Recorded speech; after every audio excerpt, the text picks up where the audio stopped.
Good day, you guys. It is June 26th, and this is Forward Focus. So we're going to be taking a look at what is going on in the overall market here. We'll be comparing it to some of our discussions from last week. And as always, if there is something that you want me to take a look at, then go ahead and pop that in here, and we can look at that in class here today as well. So we're going to start with a quick peek at what is going on in the indices as a whole. I'm going to share with you guys some of the intraday stuff too. It's a little bit shorter time frame than we often look at in Forward Focus, but because of where we're at on the larger time frames in the overall market, it's really important to drop down to some of those smaller time frames right now. So I'll start here by showing you what we've got going on the weekly time frame. So on the weekly charts, what we've been looking at is basically since early 2018, we have been seeing a lot more volatility coming in, a lot more of this kind of widening up that we were originally looking for way back then. So we'd had a pretty strong trend move since 2016, nice steady movement, and then we started to get these couple waves of correction here. Similar correction times. So we get a time correction, price correction, and that is what kind of kicks off this widening up, increased volatility type of action. And this is what we call a widening up zone. And it can happen a lot of different ways. Sometimes this can go into a trading range and lead to a nice strong breakout. In this case, it did more of a megaphone type of break, but intraday and on other time frames, you'll see other versions of how this will play out. And so on our current charts, what we're seeing is we're basically retesting the zone of this previous high, but it stalled more than halfway up on the way back up. And that means that it opens the door to try to push to the potential for some higher highs. And a lot of times what happens is that those higher highs end up being traps. So they can lead to some pretty substantial rapid flushes on the downside with basically any sort of trigger leading the way. So we have to be really cautious at this level in the larger market when it comes to a lot of our longer term investments and things like that, because we can get some pretty rapid single day declines. They can end up being multiple day declines, even along the lines of what we saw over here. And sometimes they can go even more extreme than what we saw at the beginning of the year. So there will be cases where you might get like a 2T pattern reversal happening up here. And we do have this as kind of a congestion, so there is room for this to do one more congestion, kind of pull up here and then create, more of a trap up there. But once things get going on the downside, they can go pretty fast. So please use more caution right now at this time in the markets. We're going to kind of drop down intraday and take a look at this action in here because we had very similar type of pull up here. What this means is that, here's our rally, kind of stalls here, then goes slower. Same thing happening on a smaller scale up in here. So we're going to go take a look at that. What's going on here? So you can see, very similar to what we saw on that larger time frame is happening here. And this is what I mean by this can have some pretty wicked pullbacks and intraday action. And if you don't think that our smaller time frames can serve as a guide for what can happen on our larger time frames, you obviously weren't in League of Traders yesterday, because we were looking at a 100-tick chart of the NASDAQ yesterday. It was in this zone here. Market was chopping around in here. We were looking at a zone where we saw a similar breakout like this, pull back into this. It paused longer than you would typically see to get a strong continuation move up there. So we hypothesized it would pull back up like we saw in there and then come back down again. So both of these two moves, this upside move and the downside move, were predicted yesterday midday based upon how this whole series has played out on smaller time frames over and over again. Let me show you that chart that we used as a comparison tool. I'm going to go grab that quick.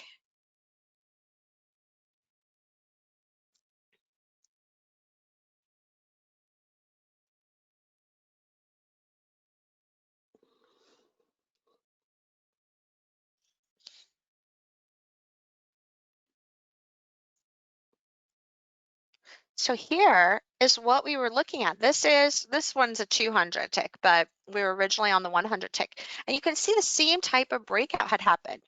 It had kind of a messy range, and then it slowed as it was coming out here. It pulled all the way back into the channel, but again, it had that longer base there. Hold on. So this basically gave us the idea to begin with that we could easily pull back into this range, pop up, but then basically widen up and then get another move down because it struggled to bounce right away. Now, there's going to be times when you will see kind of early breakouts from congestion. They'll break, they'll pull back down in here, and then they'll go and do a nice smooth continuation. That happens more in the early stages of a new trend. But if it is kind of hanging out down here and doesn't do more like kind of more of a V type of pivot, that's your heads up that something is amok. The bulls just are not feeling it. And that is when we're more likely to lead to something like that. And that's what we had here. So I gave homework this week. I said, you know what, go and put those predicted moves on there based upon previous impulse moves. This is one from Nicole. And as you can see, her blue one basically predicted exactly where we could see support. It can also be a measured move here to here. And that's what the green zone was. So we're coming right into that zone there just based upon kind of where you're seeing similar types of momentum. And you could go back further to get an exact precise move, but it gives you a really good idea of the type of thing you can look for. So see, this is how we've pulled back down. Now, what we had here just a minute ago is we had a phoenix coming off of that support. So you can see the shift in the momentum here after nice two impulse moves down, based here. But the phoenix broke a little bit early. This is a really steep move up. So even though it's 76.4% zone, still considered early because oftentimes if this is a very sharp move up, I like to attach my fib fan over here, not to the start of that main impulse move like I would normally do. And that pushes that fib fan out over here. So it's not the ideal zone. I still took it and built position on it. But I also was prepared that as it came up into some of these earlier zones and did just these shorter little pops, that it could pull back again and do something along the lines of this before it tried to continue. It also meant that this breakout could have the same type of risk that we saw going on with the larger market there, where it could pull back into the range, still struggle to get going, especially on the tick charts. So you can see the tick charts. What happened was when it came up into that first resistance there, you can see it's right about our 50% extension. If it stalls at 50%, it has a harder time getting up to that 100%. So it made it to the 50%, stalled longer. So what that did was that shifted the overall momentum of the break, and it then opened up the potential that this could again pull back more. So the ES was also not confirming. It didn't have as pretty of a setup down there. And it went to 76.4% extension, which is kind of like our minimum of what we're looking for. Here's some of my earlier management on this position. And then let me show you what we're at right now. Look at how much that move there on this 2-minute chart here looks like what we just saw play out on the 20,000 tick chart. Same type of situation. So because it broke out a little bit earlier, basically this was an extreme move here. And so it kind of struggled a little bit. So it's back into that channel zone. So what could happen here is if this plays around here, pops back up in here, doesn't just immediately bounce again, that can go and do the exact same thing that we saw happening on the bigger time frame. So then we'll end up with Nicole's scary ghost. It's our new term for our head and shoulders here, you guys. Much easier to see, I think. I definitely see it. I can't unsee the scary ghost now. So that's what we have currently going on here. And then when we look at what's going on the bigger time frames, it's basically more up in the air. I'm looking at what is happening on the intraday shifts instead. My focus is upon those larger intraday time frames. The daily chart really could kind of go either way right now.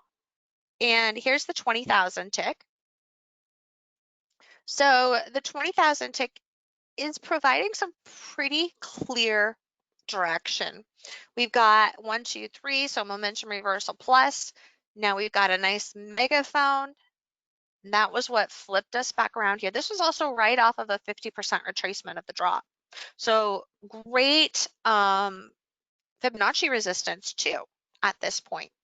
So this could even go into a bigger scary ghost here too. So I know it is more visible too, right? I just think it stands out more than thinking about head and shoulders. I don't know. So she made a hilarious image here yesterday. I mean, I'm just going to share this with you because it's so funny.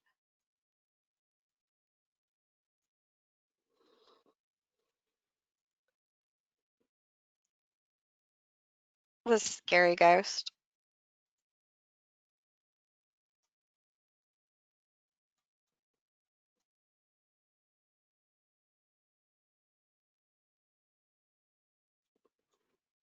Look at this guy.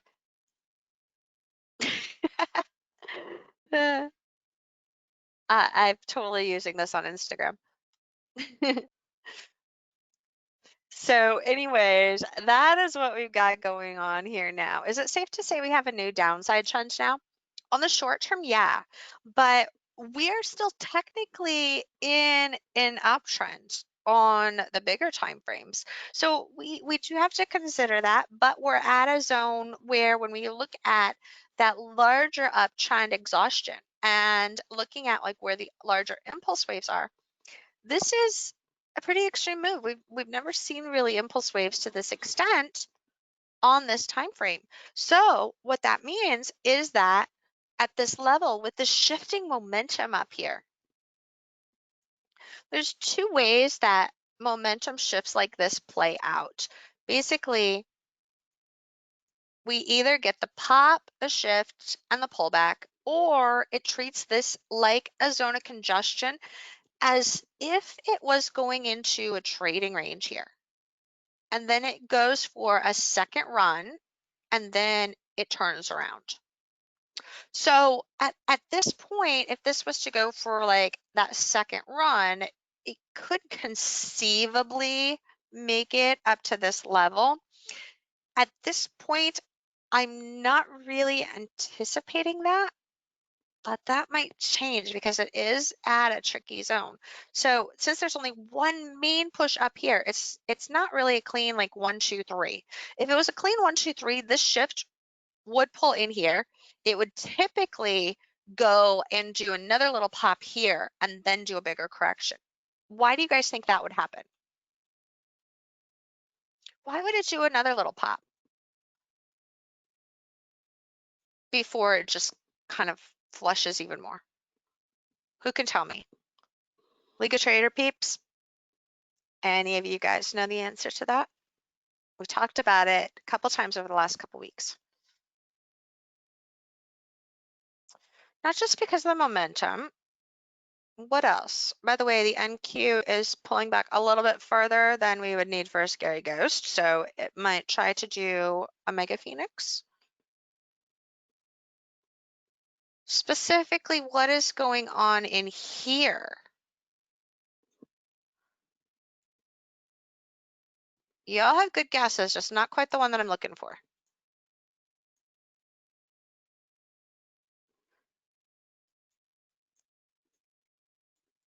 Exactly, Scott got it. Overlap. This whole thing is one bar overlapping the next. We're not seeing those bigger swings back and forth in here. So what that tends to do is we usually get this kind of widening up a little bit before it would commit to a bigger drop. So it would be less likely that in this case, it would do a full-on drop like this. So there's more of that risk that it would go and basically do a flush and kind of throw those people out that were trying to get short in here first. Can I look at the ES? Yeah, we can look at the ES now too. The ES weekly, what was going on in that one is as Jeff mentioned, it is a little bit different. So here's what's going on the ES. And what we were looking at on this one is kind of the same thing where it has the same initial push here, but it's kind of going into more of that choppiness up in here. And on the, let's see, was it the daily? Yeah, on the daily here, what we were watching for was how does this break out of this congestion? Can it break fast enough to do a measured move and then do a little bit of a pause to do that full measured move to bring it back up there? That was the potential. But by pulling back sharply here, it killed that potential. Because what that did was when you connect this low to this low of the pullback, even if you don't have upper highs here, it changes that entire momentum of that move up. So then it becomes more like what we were just looking at on all of those other charts here. And we also made the comparison to the Russell from earlier. Let me go pull up the Russell for you.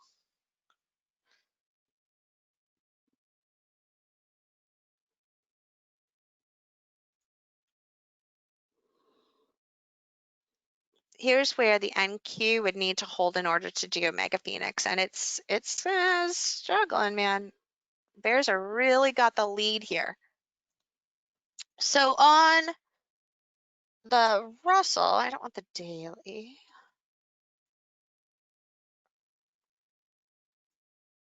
I want the weekly.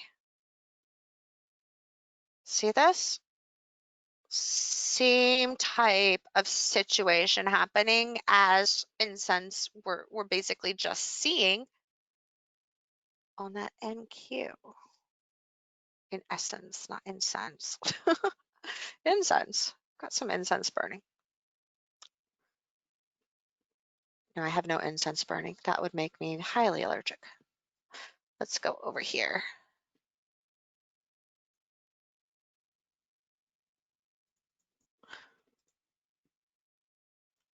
Do, do, do, do, do.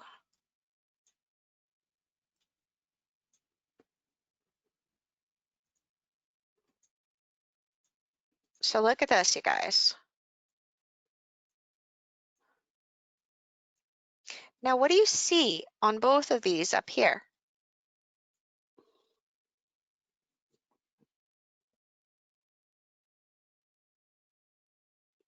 Just what we talked about, right? So they slowed and then they started to do those little blurps, those little flushes.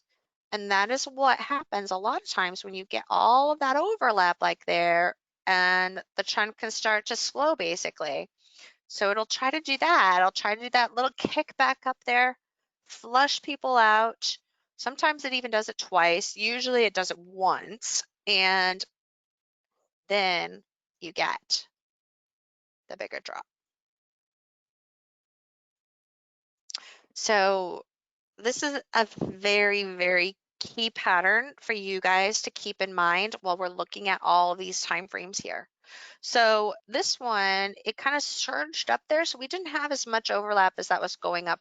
But if it had pulled back here and then did more of a slower move up, we would see that widening up here. So ES is a little bit trickier here right now, kind of using that as basically another type of confirmation though. here, you can see kind of a little bit of the shift and how it popped back up there. It just didn't do the trap up there.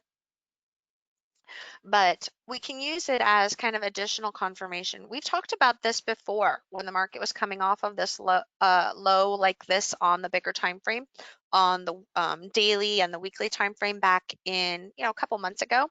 That extreme move, it's harder for that to give continuations. So even on a continuation, if this had held here and did that inverse head and shoulders or inverse scary ghost, however you want to look at it, it still would have had a harder time really getting that momentum going because extreme impulse move, doesn't do just like a kneecap and continue, and it instead goes into a little bit of a longer base, that has a harder time breaking. And that's exactly what we're seeing happening on the daily chart. More extreme. In this case, it had the kneecap. So see how when it did like more of a kneecap, it was able to get going again. If it goes a little bit longer though, the risk is that it can come back into this range. So if it pulls back into here, it could conceivably bounce again at that level and then try to do another strong move. If it came back in here and kind of played around, it might bounce, but then have a better chance of dropping again. So that's what we're looking at going on here in the overall indices. What else do you guys want to take a look at here today?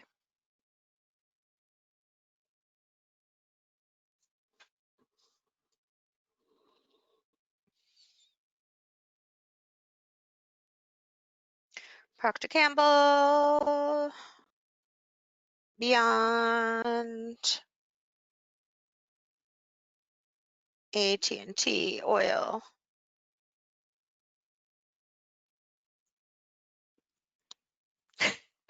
Carl is looking for royalties every time the scary ghost is used. He's the one that posted that GIF. Now, Carl, did you create that original GIF though? Or did you just share it? Because you might owe royalties to somebody else too. You're like a middleman. Shh.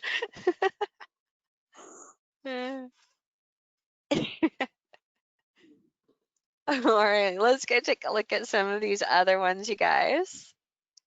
Apple. So Apple is up at a pretty extreme level. I would expect this to start to do widening up here on the weekly charts. I think we're going to start to come into some more corrective type of moves. We're going to get more of that volatility coming in here again at the highs. You can see a little bit of how it did it over here and was still able to manage to do a pretty rapid correction. A lot of times if it has a really extreme V correction, if there's not that shift up there, it might not be as extreme the second time around. There's obviously some exceptions to that, but start to use some more caution up here. Itty bitty baby 2T on the 50 tick NQ right here. Just for those of you curious. It ended up doing that mega phoenix right at that support zone, kind of holding it. And this is the first resistance level for it. I'll show you that quick before we go over to anything else. So here's what we were looking at, where I said we could do a mega phoenix. Notice the angle of both of these is about the same, and it's right into this support. And this is some fib resistance in here. And there's a little teeny tiny baby 2T in there on a smaller time frame. Let's see, 50 tick. You can see it right here. Just so this is where we had the fib. So it's just pausing this here a little bit. Just those of you that, anyone catch that? That mega phoenix? Sometimes when I do those passing, hey, this is forming. Some of you guys are already watching it. So here's what we got going on. And Nicole did, of course. Nice job, Nicole. Okay, so here's what we're doing. Show off. Here's what we're doing up here. So we've got a little bit of that same type of thing happening up here, so things are kind of starting to shift. I would expect some, more back and forth here. we're going to be opening up for some bigger potential corrections in here. Yeah, this is a good place to hedge. Those of you that are mentioning hedging at this point, you can do that with some options, of course. I am not an options master, you guys, so that is not my forte. But if you want some good resources for some people that I actually trust in the options market, shoot me over a message and I'll send you the right way.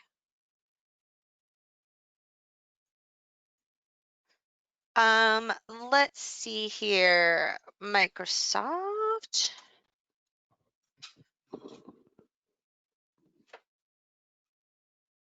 Oh, what is T3 on Apple? So yeah, this is T2 on the 2T. So this is a really steep 2T, which means that this can actually still do a smaller one. It can still push a little bit higher.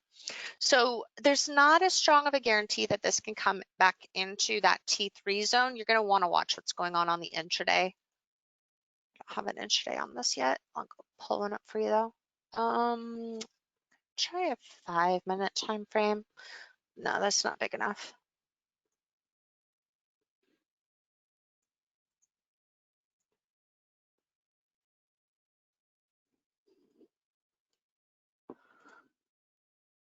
Notice that little baby 2T on the NQ held here. Actually, if you look at the NQ on the 50 tick, it kind of can give you an idea of what's going on here on Apple. So this is a good example of a check mark right here, which is a buyable position with this nice breakout. It's actually a Mega Phoenix too in here.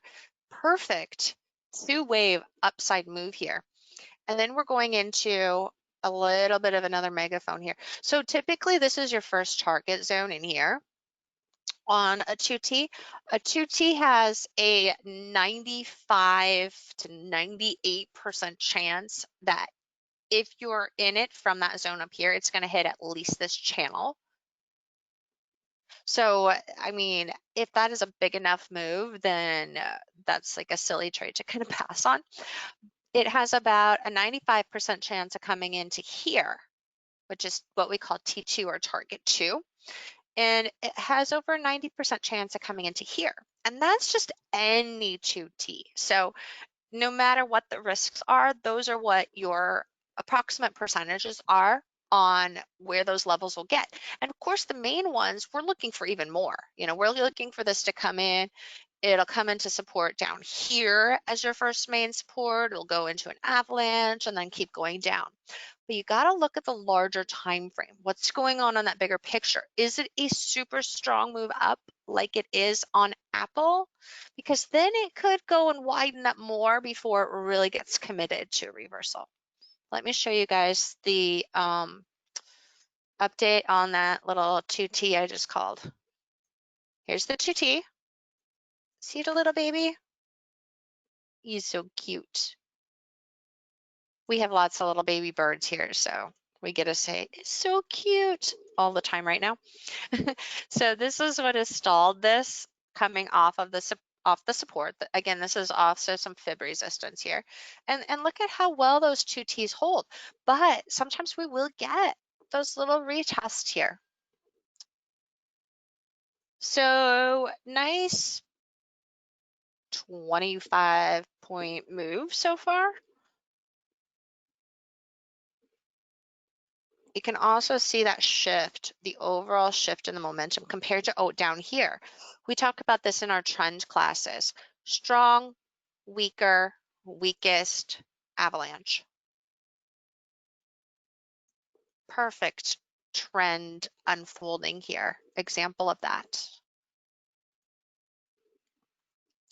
And we're right back into some main support levels here, but this can still go and do another drop because it's trying to gain that momentum. Let's see here. Just watch how it reacts off of this level. Rounding off makes it easier to bounce. Time development makes it easier to do a second drop. Back to Microsoft. Kind of popping back and forth here since we've got some patterns playing out. So Microsoft, same situation, guys. Had that major pop here. it didn't go into a base to do like that 2T like Apple did. But we can still watch for, hey, what would that typical level be if it did do a 2T? Where could it get to before it does a bigger correction? So that zone up there is going to be the same level to watch for as a resistance level. Keep an eye on that. And I would just play the smaller intraday charts right here because it's about 2/3 of the way up to where I would expect that it would try to turn around. That means it's around probably 76.4% extension for what I would normally expect on that move. So if this did like a typical pullback and then break, here's where like your fib extensions would try to go. Let me kind of squish this down here and put that on for you. And what I'm doing is I'm basically just basing this off of stuff that I have seen over and over and over again. So if you're looking at this as like a 76.4% retracement, this would come into about a 50% zone. If this is around 61.8% retracement, let me put that on. You're like, what is she talking about? Ah, come here. Little sneaker. There we go. So see how that comes into around 76.4. So this would come in usually into around 50%. And that would be where 100% extension would be if this had played out with more of that typical two-wave pullback. So comes up here, two-wave pullback into 50%. There's your 100% extension. So up there, if it creeps up to right about there, 208, 209, 210, that zone, that's where I would generally look for better reversals as a swing trade or even a position trade. So you can kind of use this little trick to kind of give those projections.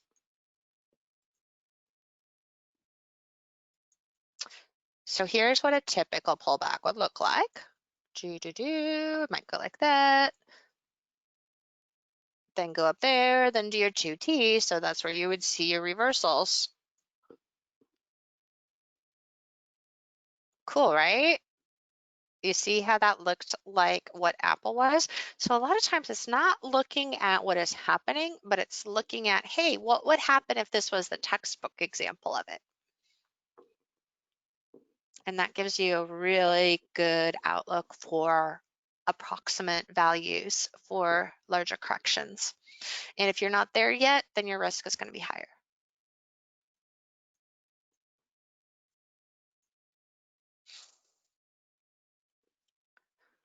So let's see, go back, fill in a couple of those other questions you guys had. So AT&T, massive drop here, two wave. This is kind of chopping. This is going to have a harder time doing an extreme drop again at this point. You can see again, same type of issue, really fast drop. It pulled up more than 50% though. So that makes it harder to really get going again on the downside. More likely this is going to chop around here. We could get some rapid pops, people trying to do some value buying in there.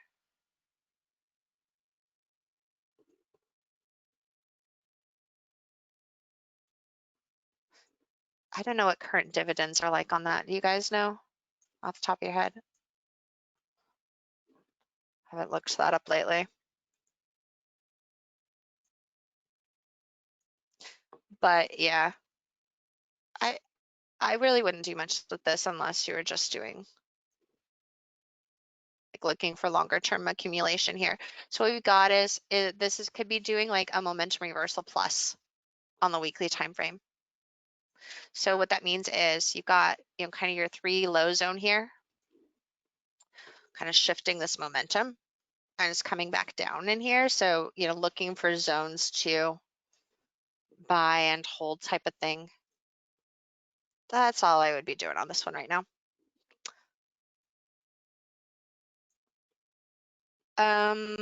Let's see, what were the other stuff we had? Oh, BYND. And I've almost got myself to just thinking of this as Beyond Meat instead of just thinking Beyond Bread.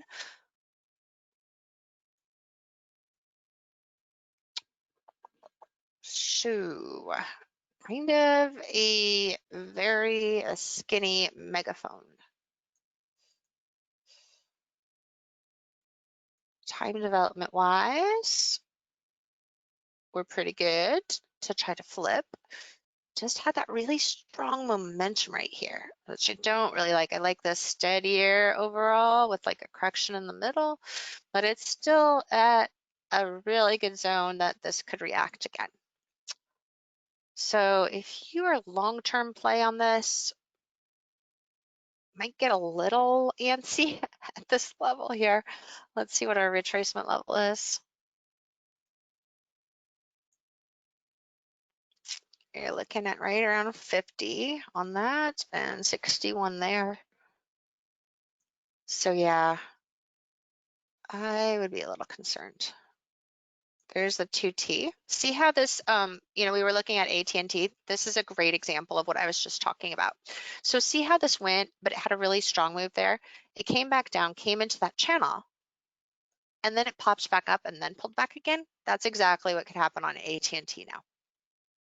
Or what? No, it was AT&T, not AT&T, Amazon. I'm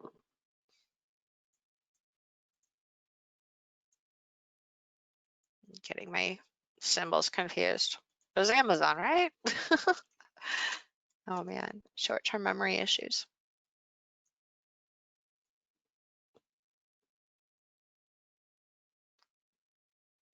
No, which one was it? I gotta scroll up here. Microsoft?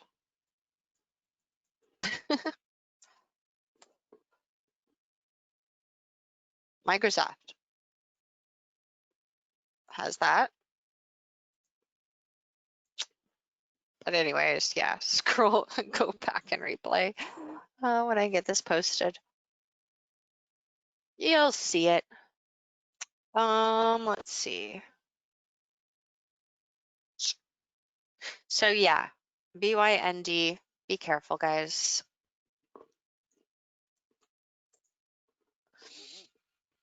I think it's kind of initial excitement is all phased out on that one. PG.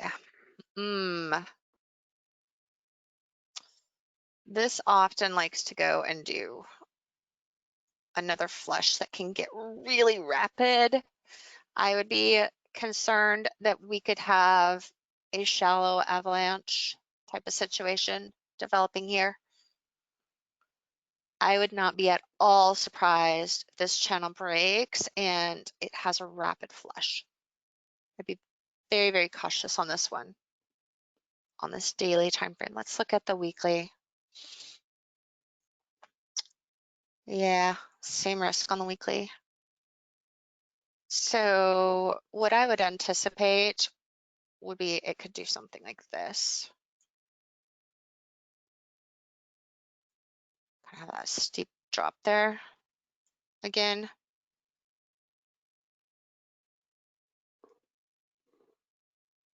After that, it might try to creep up again, but I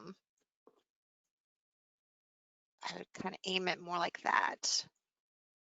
So if I was going to do like a projection on this, this is what I would be looking for, some sort of version of this. I think your next main move is going to be a daily swing trade short. So if you're looking for longer term building on that one, I would hold off a little bit.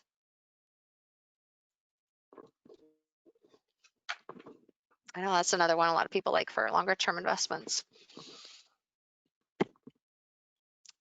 Oil.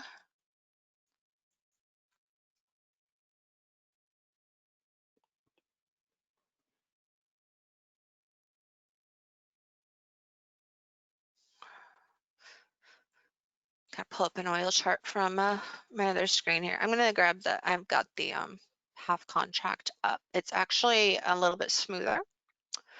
And I'll show you guys what we were looking at on this one. It's playing out pretty well here. Just kind of giving us a 2T.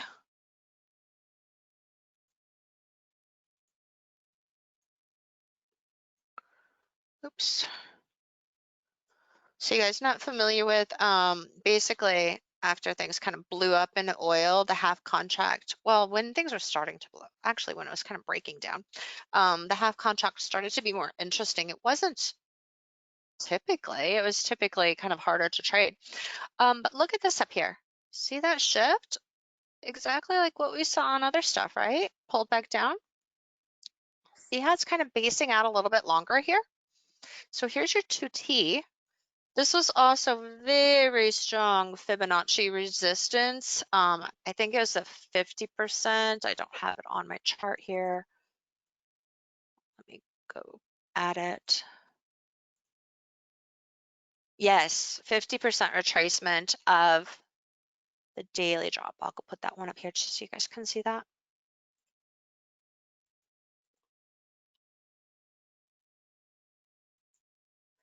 I know it had all kinds of things coming together. Oops. Copy paste failure.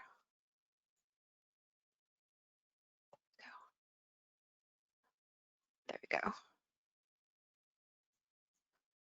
So it's right at that 50%. So really perfect level for this to stall.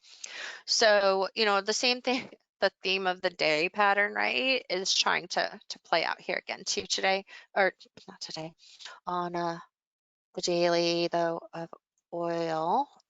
Well, I guess today, but all week really. So you've got your kind of early break, shifts in the momentum, pulls back into the congestion, bounces about 50%, kind of playing out a little bit longer. So this has a lot more room that's will pull back again, do another flush, might go into a widening range at that point. But I would look for another short opportunity if you're not already in the 2T.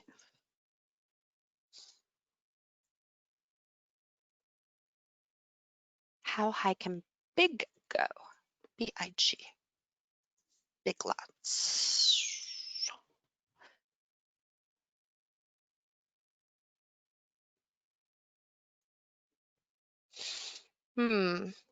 That midway impulse move is pretty extreme there.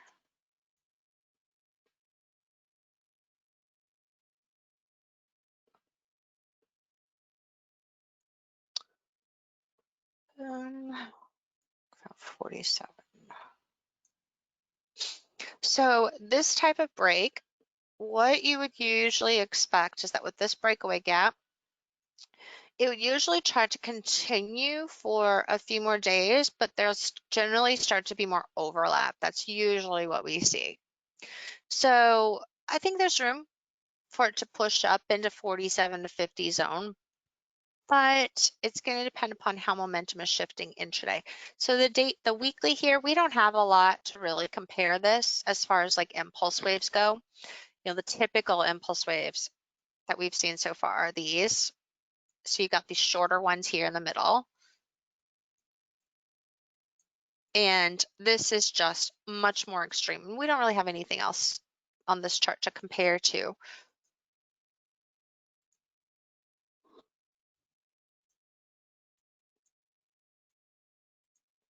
I don't remember when this opened. Let's see here. Oh, I'm going to look at it monthly. I don't know if that's going to show us anything or not. By the way, here's NQ is trying to do that continuation.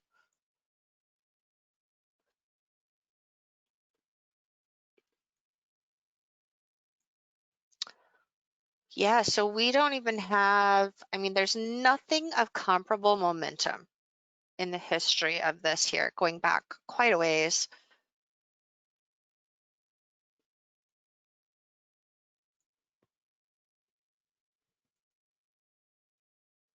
So we're kind of in a bit of no man's land here. When that happens, this type of move is oftentimes when it still continues, it does what we saw on the daily and weekly charts of the overall market. It can push here, kind of go into a base and still go higher, but do it like this.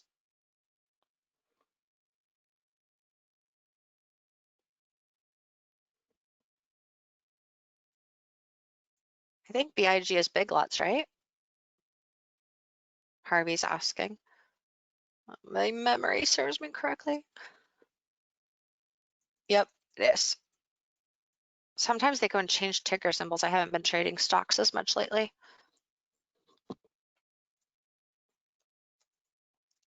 Weight Watchers totally confused me. And the QQQ over the years has gone from triple Qs, quadruple Qs, back to triple Qs. If you're trading them every single day, it's easy, but kind of shifts around. If you look at the NQ on the 50 tick right now, it's kind of doing what Big Lots is doing on the weekly chart.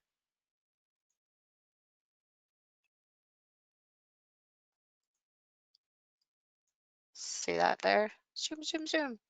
Zooming back up. Kind of getting into some upper levels, but you can see that momentum's kind of picking up a little bit.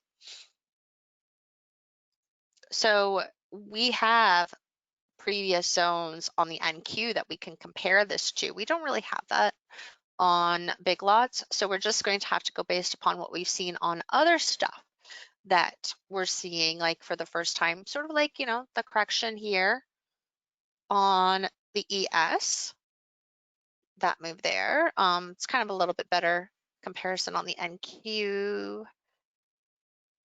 On the daily, let's go over here.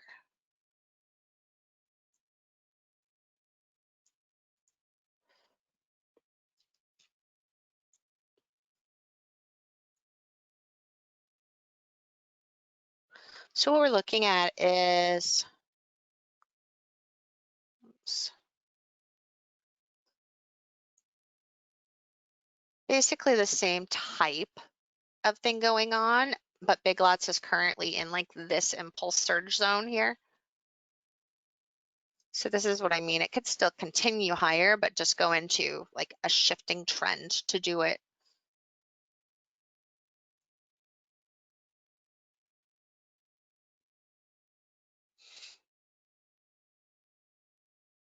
All right, you guys, good questions here today. Okay, so we're going to go ahead and wrap up today's session. So thank you for joining me. I hope you learned a lot, and I will work on getting this up on YouTube as soon as I can for you guys. And I'll see you back over in the forum. Do you have homework? Of course, Harvey, go and do the same homework that I gave you yesterday that you guys saw Nicole do. Help do those projections on those impulse moves, you guys. That's going to help you out so much. You are very welcome. I'll see you guys later. Bye.